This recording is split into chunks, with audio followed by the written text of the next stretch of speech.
नमस्कार साथियों, स्वागत है आप सभी का आज के इस नई वीडियो में। ये वीडियो आप सभी शिक्षा मित्र साथियों के लिए बेहद ही महत्वपूर्ण होने वाली है। वर्तमान की कुछ खबरें, हाल ही के अंदर का चल रहा कुछ ऐसा प्रकरण जिनको देखने के बाद समायोजन के दृष्टिगत सब कुछ क्लियर होने वाला है। इन सारी बातों को आपके मध्य में साझा करेंगे। सभी साथियों से एक विशेष अनुरोध है, वीडियो को आप पूरा देखें। चैनल को अभी तक आपने सब्सक्राइब नहीं किया है तो इसे सब्सक्राइब भी कर लें।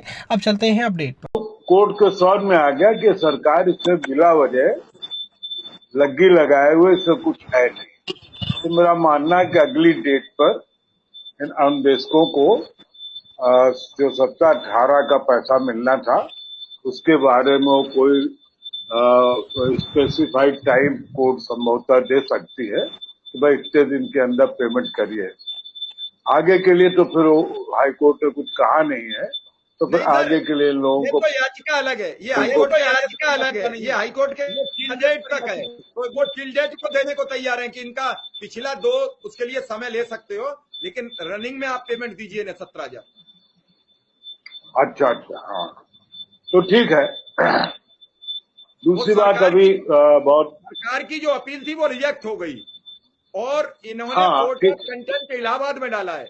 ये याचिका इन्होंने 17,000 को लेकर डाली थी, जिस पर बड़ी बहस हुई। उन्होंने कहा अगर कोई जज आदेश कर देता तो इसका मतलब सब स्वीकार कर ले, तो उन्होंने कहा सर स्वीकार मत कर लो तो हमारा पेज कैसे पड़ेगा 9,000 में। तो बड़ा मुश्किल से ये याचिका स्वीकार हुई थी, तो ये तो 17,000 को रनिंग में लेने के लिए।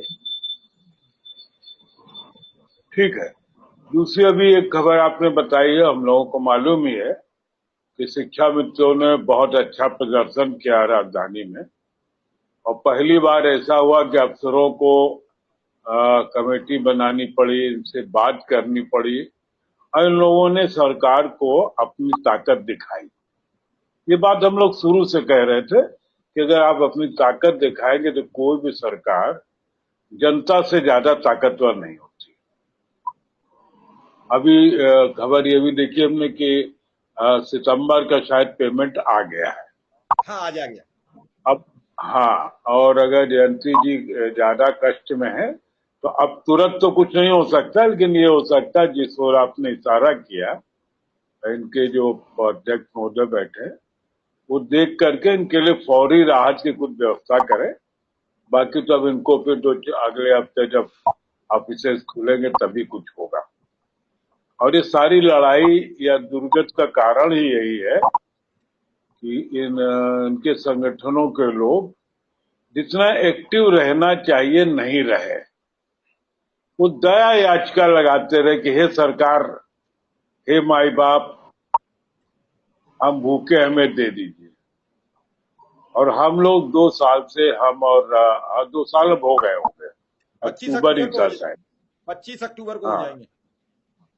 हम और श्री कुमार जी लगातार 2 साल से कह रहे हैं कि नहीं, दया से कुछ नहीं मिलेगा। और दया क्यों? कोई भीख मांग रहे हैं? अरे भाई, हम पढ़े लिखे लोग हैं, बढ़िया काम कर रहे हैं, अपना पूरी ईमानदारी से काम कर रहे हैं और अपना वेतन मांग रहे हैं। एक हमारी डिमांड है कि हमको ये मिलना चाहिए, लेकिन जो है वो तो हमको टाइम से मिले ही। मैं एक बार जिक्र कर सकता हूँ, मैं फिर आपको बताता हूँ। जब टाइम से अगर पैसा नहीं मिलता तो कर्मचारी दिक्कतें हो जाती कि उसको जो उधार देने वाले हैं इससे हिचकने लगते हैं कि पता नहीं तुम कब दोगे। लेकिन जिनके यहाँ रेगुलर पेमेंट होता तो उधार देने वाला दे देता है, यार जितना मांग ले दे लो, इनके यहाँ इतने तारीख को सैलरी मिल जाती, इतने तारीख को दे जाएंगे। हमारा, मैं एक अखबार में काम करता था, मैंने आपको पहले बताया भी, तो एक नियम था कि 7 तारीख को वेतन हर कीमत पर मिलेगा। प्राइवेट कंपनी थी और कई बार ऐसा हुआ कि वेतन नहीं हुआ तो जो अखबार मालिक को अपनी बीवी का जेवर गिरवी रख करके वेतन देते थे और 22 तारीख को एडवांस मिल जाएगा। उसकी भी कोई सिफारिश करने की जरूरत नहीं, अकाउंट डिपार्टमेंट में जाइए, फॉर्म भरिए, वो कैशियर तुरंत आपको दे दे, उसको सिर्फ दस्तखत भी नहीं कराने होते। तो मैंने एक बार पूछा अपने चेयरमैन से कि भाई अरे 2-3 दिन बाद मिल जाता, उन्होंने कहा नहीं, हम वेतन कम देते हैं लेकिन टाइम से देते हैं, इसलिए हमारे आदमी रुका रहता है। जो लोग वेतन से ज्यादा देते हैं और टाइम से नहीं देते वहां लोग भाग जाते क्योंकि उनको मार्केट में कोई नहीं देता है। ये बात ठीक है। अगर हमको दूध वाला अखबार वाला सबको मालूम हो कि हम समय से पैसा दे देंगे तो फिर उसको कोई दिक्कत नहीं होगी। लेकिन अगर हम उसको ये बताएंगे भैया अभी क्या क्या